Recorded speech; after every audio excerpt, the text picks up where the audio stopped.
Eu quero homenagear aqui hoje o empenho das nossas colegas senadoras que têm realizado um enorme esforço para que esta Casa produza ações e leis de enorme qualidade em favor das mulheres brasileiras.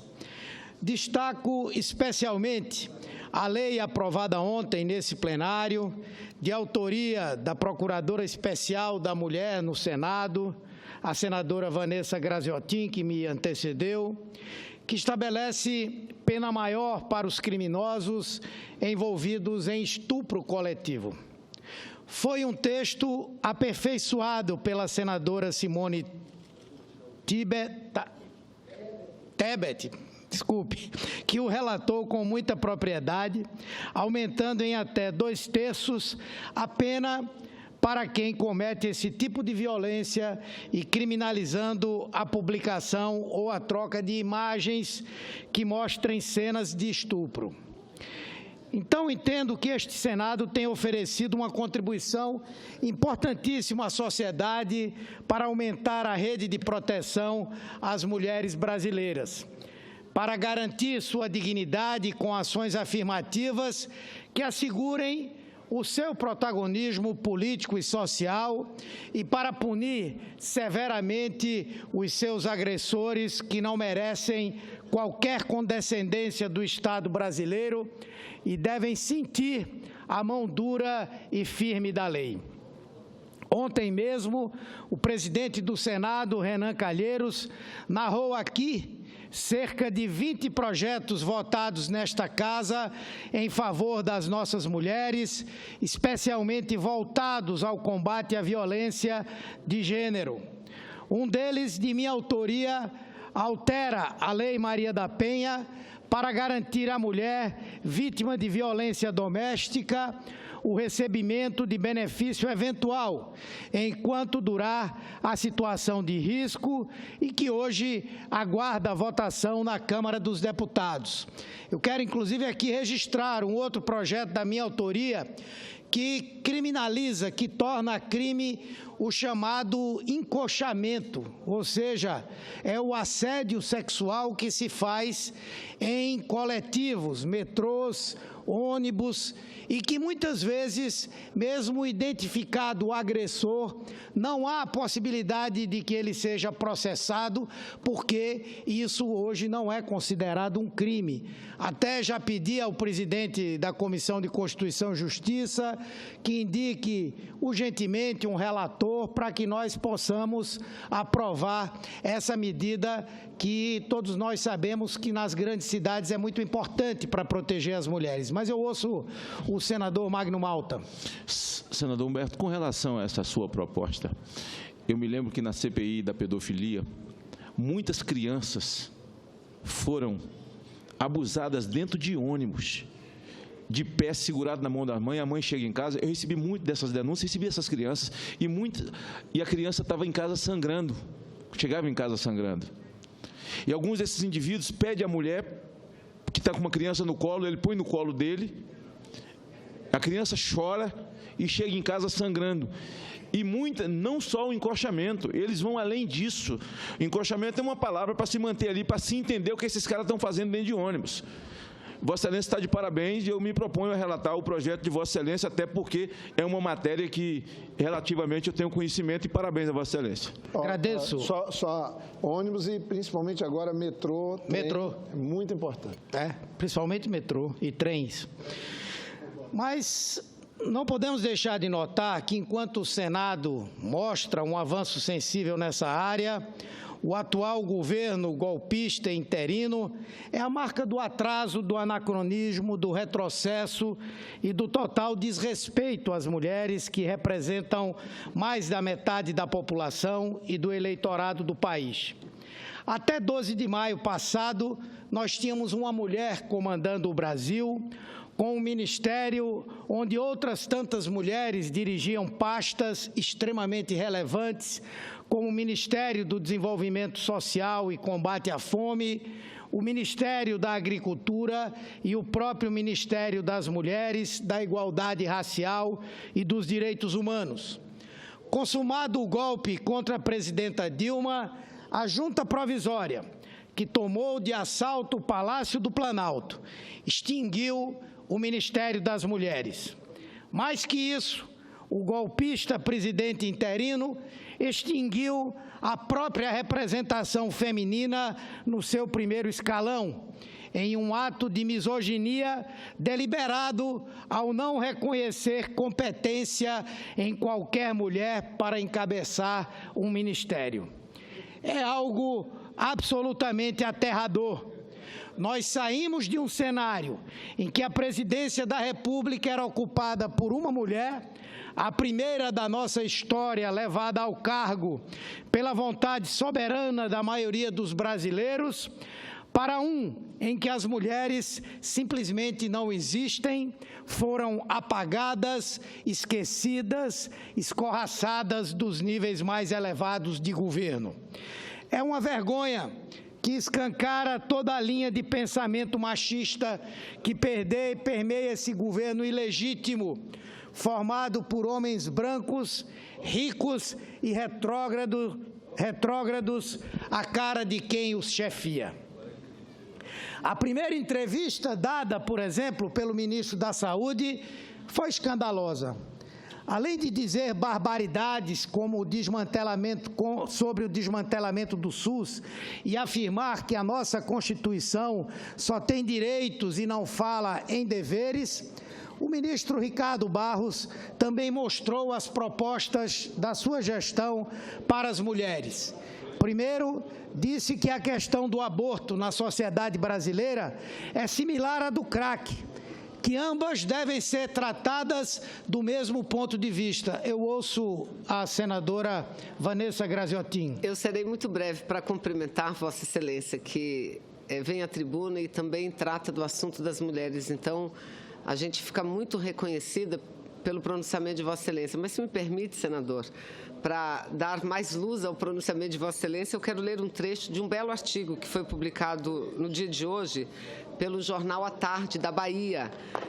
Foi escrito pelo Dr. Cláudio Carvalho, e que ele diz o seguinte, em determinado momento, falando que a presidente foi afastada injustamente do poder e dizendo o seguinte, que o governo ilegítimo assumiu e no seu ministério a única presença notável é a ausência de mulheres. Veja, a única presença notável é a ausência de mulheres. Isso cabe perfeitamente no pronunciamento de Vossa Excelência, senador Humberto. Sem dúvida, agradeço, incorporo ao meu pronunciamento. E, repetindo aqui o que disse o ministro da Saúde, a questão do aborto, na visão dele, é similar à do crack e ambas devem ser tratadas sob o mesmo prisma, ou seja, tendo em conta que os donos dessa mentalidade retrógrada tratam os dependentes químicos como criminosos, o aborto, na visão deles, deve ser encarado como caso de polícia e as mulheres tratadas como fora da lei. Depois ele diz que antes de definir qualquer direcionamento de política no Ministério da Saúde, vai levar o tema do aborto para discussão com as igrejas. Nada contra que as igrejas possam e elas devem discutir o tema do aborto. No entanto, o Estado brasileiro se separou da igreja em 1889, mas o atual ministro da Saúde ainda não se deu conta. Que prioridade é essa que se dá para tratar de um tema de saúde pública dessa gravidade, que mata milhares de mulheres por ano, primeiro com as igrejas e não com as dezenas de instâncias e entidades notadamente competentes e especializadas no assunto? Onde ficam as mulheres num debate que é eminentemente sobre elas e eminentemente delas? Como eu disse, não se trata de impedir que as igrejas... O papel do governo é tratar esse tema dentro de uma estratégia de saúde pública. Pois bem, ontem o país é surpreendido com mais uma violência cometida pelo golpista Michel Temer contra as mulheres brasileiras. Ele vai nomear para a Secretaria Nacional de Políticas para as Mulheres a nossa ex-companheira, ex-deputada federal, Fátima Pelaz, do seu partido, o PMDB, que já disse ser contra o aborto mesmo em casos de estupro. E voltou atrás agora há pouco, como tudo nesse governo, que é um verdadeiro vai e volta. Vejam bem, a futura secretária para as mulheres do governo Temer se dizia contra o aborto, mesmo em um caso previsto em lei, como o estupro, que é autorizado pelo artigo 128, inciso 2º do nosso Código Penal, e somente depois de ampla repercussão negativa, ela desdisse o que havia dito anteriormente. Ou seja, a mulher é vítima de uma violência bárbara como um estupro, engravida em razão desse ato, decide interromper essa gestão indesejada com a proteção da lei. Mas a pessoa que no governo tem a mais alta competência para tratar desse tema era, pelo menos até o início da tarde, considerava essa mulher estuprada um erro a ser corrigido. Diz agora que não é mais contra. Espero que possamos acreditar. Eu me pergunto se não há o mínimo de pudor por parte do presidente interino da República.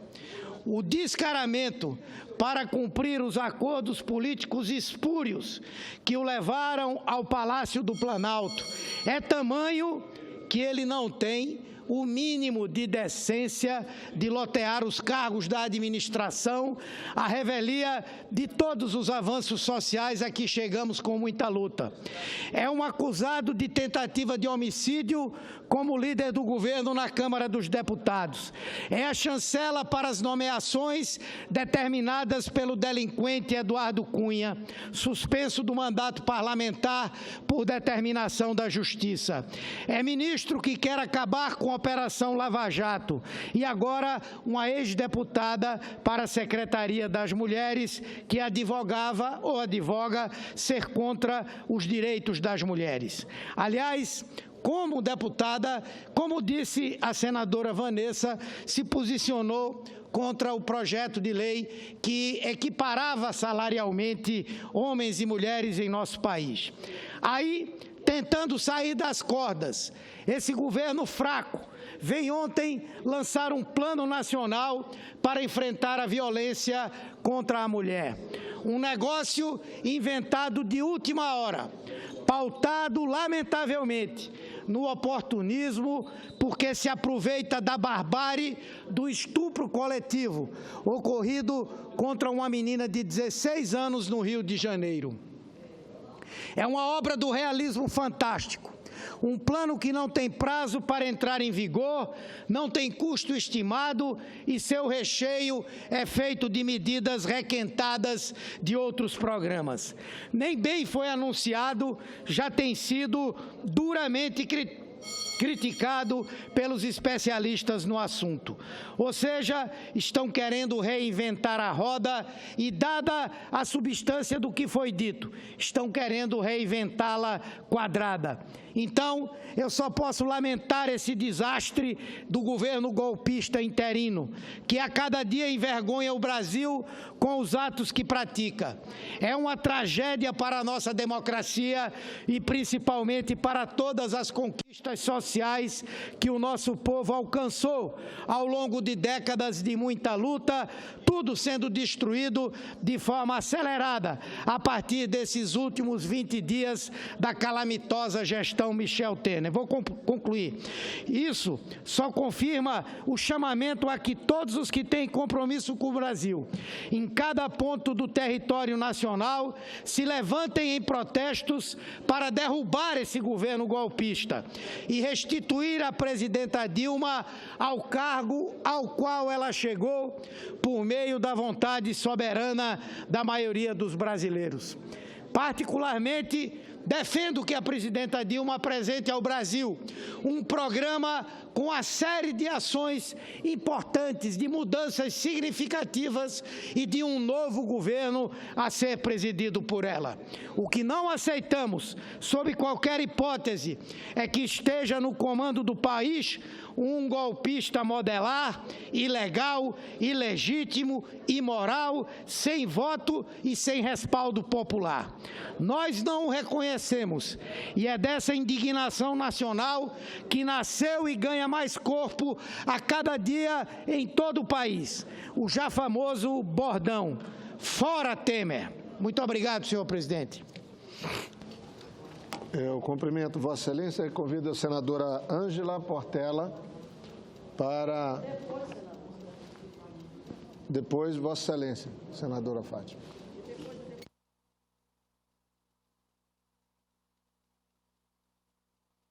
Presidente, senador Jorge Viana, senhores senadores, senhoras senadoras, pelo que nós pudemos observar hoje aqui no plenário do Senado, decisivamente a pauta da violência sexual contra a mulher está ativamente em discussão aqui no Senado Federal. E eu gostaria de parabenizar o protagonismo da nossa procuradora da mulher, senadora Vanessa Graziotin, que tem feito um trabalho insistente, dedicado e competente na Procuradoria da Mulher e que tem conseguido avançar a pauta de direitos das mulheres, de combate à violência aqui no Senado Federal. Parabéns, senadora Vanessa, pela aprovação do seu projeto ontem, que teve como relatora a senadora Simone Tebet, que fez um belo relatório e que foi aqui aprovada por unanimidade por todos os senadores e senadoras aqui do nosso Senado Federal. Porque desde a semana passada, sem pedir licença, o crime de estupro coletivo que chocou o país e explodiu nas redes sociais, invadiu aqui o nosso debate. Isso é muito bom, isso é muito positivo, porque as ações aqui, o trabalho dos senadores aqui, os projetos discutidos e aprovados têm que refletir a vida cotidiana, a realidade do povo brasileiro. Para o bem das nossas famílias, dos nossos jovens, para o bem da sociedade, nós aprovamos aqui por unanimidade o projeto que aumenta a pena para os criminosos de estupro coletivo e que divulgam o crime hediondo na internet. Nós vimos aqui casos no Piauí, no Rio de Janeiro, até em Minas Gerais. Aqui nessa Casa Política, há muito tempo, nós estamos lutando em comissão e em plenário para vermos aprovadas essas leis e ações estratégicas que ponham fim à violência contra as mulheres brasileiras. Dados estatísticos já nos alertavam para o avanço da prática de crime de estupro no Brasil. Segundo o Fórum Brasileiro de Segurança Pública, o Brasil apresenta uma taxa de 26,1 casos de estupro para cada 100 mil habitantes. É muito elevado. No meu estado, nós somos campeões, infelizmente. A estatística mostra que a taxa é da ordem de 52,2 por cada 100 mil habitantes, um dos mais altos do país. Está em primeiro lugar, não é o mais alto, é em primeiro lugar, o ranking. Felizmente, nós já temos uma ação concreta do governo da presidenta Dilma. A Casa da Mulher Brasileira está em fase de construção avançada, todos os recursos já foram liberados. Nós esperamos que o governo do estado de Roraima, a governadora Sueli Campos, possa fazer a inauguração ainda no mês de julho, para que possamos disponibilizar esse importante instrumento de atenção, de proteção e de ampliação da rede de proteção à mulher vítima de violência doméstica e sexual. É verdade que nós avançamos bastante em nossa pauta, mas ainda temos o grande desafio de eliminarmos as práticas machistas, machistas, discriminatórias e preconceituosas contra as mulheres. Nosso país avançou muito nos últimos tempos no tocante aos direitos e à cidadania das mulheres, por isso mesmo não podemos retroceder nessas conquistas. Mas, para além do projeto da senadora Vanessa, relatado aqui, aprovado ontem por unanimidade, eu tive a satisfação de aprovar hoje na CCJ, também por unanimidade, o projeto da senadora Maria do Carmo, que trata da vedação de algemas para mulheres presas em trabalho de parto. É impressionante como ainda temos que ter cuidado na legislação do nosso país, no Código Penal, estabelecer e deixar muito claro que nesse momento sublime em que a mulher vai ter o seu filho, mesmo ela sendo presidiária, ela tem direito de ter um tratamento digno, ela tem direito de ter uma assistência integral à saúde, porque o Código Penal diz claramente no artigo 38, que o Estado tem a obrigação de cuidar, das pessoas que estão presas e assegurar todos os seus direitos para além da prisão. A pessoa está presa, mas ela estando sob a tutela do Estado, todos os seus demais direitos têm que ser assegurados. E seria inadmissível que nós aqui, no momento em que se discute direitos e combate à violência contra a mulher, não aprovarmos um projeto dessa relevância, que é impedir, que é vedar o uso de algemas em mulheres presas antes, durante do parto nas maternidades. Então, eu considero um grande avanço do Senado Federal. Quero aqui agradecer a todas as senadoras e senadores da CCJ que hoje de manhã aprovaram esse relatório que aqui apresentei na comissão e que é de autoria da senadora Maria do Carmo. Quero parabenizar a senadora Maria do Carmo pela sensibilidade, dizer que ela é mais uma das mulheres aqui no Congresso Nacional que tem dedicado o mandato a respeitar, a proteger a mulher brasileira. Era isso que tinha a dizer, senhor presidente. Muito obrigada. Eu convido, então, para fazer uso da tribuna, cumprimentando Vossa Excelência e me associando a todos pelo projeto, senadora Ângela, que aprovou hoje, e eu fui um dos que votei, na Comissão de Constituição e Justiça do Senado, e isso vai premiando a luta de Vossa Excelência aqui no Senado e no Estado de Roraima. Obrigada. Senadora Fátima Bezerra, em seguida a senadora Gleise. Senhor presidente, senhoras senadoras, senadores, ouvintes da Rádio Senado, telespectadores da TV Senado. Senhor presidente, quero também aqui fazer um registro de um passo importante que nós demos ontem, no sentido de contribuir para conter essa onda hedionda e monstruosa de violência contra a mulher, que infelizmente, senadora Vanessa, em vez de retroceder, só faz crescer no nosso país. Mas o fato é que nós demos um passo importante ontem, quando aprovamos aqui o PL 618/2015, de autoria da senadora Vanessa, que cria a figura do estupro coletivo, aumentando a pena para esse tipo de crime.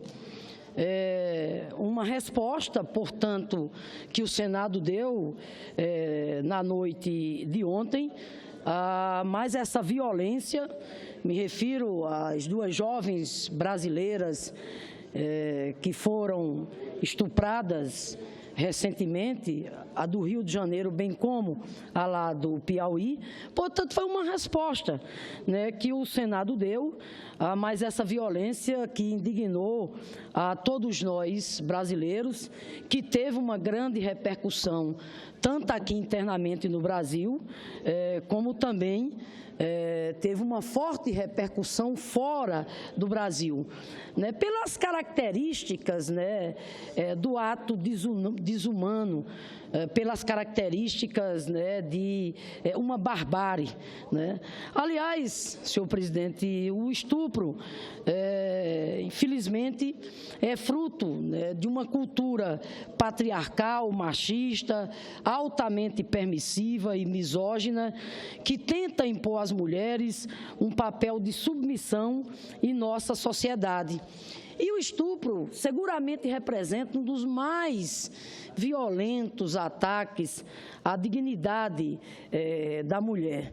Essa menina, né, a jovem brasileira lá do Rio de Janeiro, que foi vítima dessa barbárie, ela, passada essa dor física, ela jamais, né, vai esquecer essa humilhação. E é importante aqui que se acrescente que, infelizmente, tanto a menina lá do Rio de Janeiro, que foi estuprada, como a do Piauí, senadora Regina, elas não estão sozinhas. Até porque a cada 11 minutos, senadora Gleisi, uma mulher vítima de estupro em nosso país. Meu estado lá, o Rio Grande do Norte, infelizmente, casos de violência contra as mulheres, inclusive o caso do estupro, só tem aumentado. Isso em pleno século XXI. Por isso que ontem, lá na Comissão Mista de Enfrentamento à Violência contra a Mulher, eu dizia que nós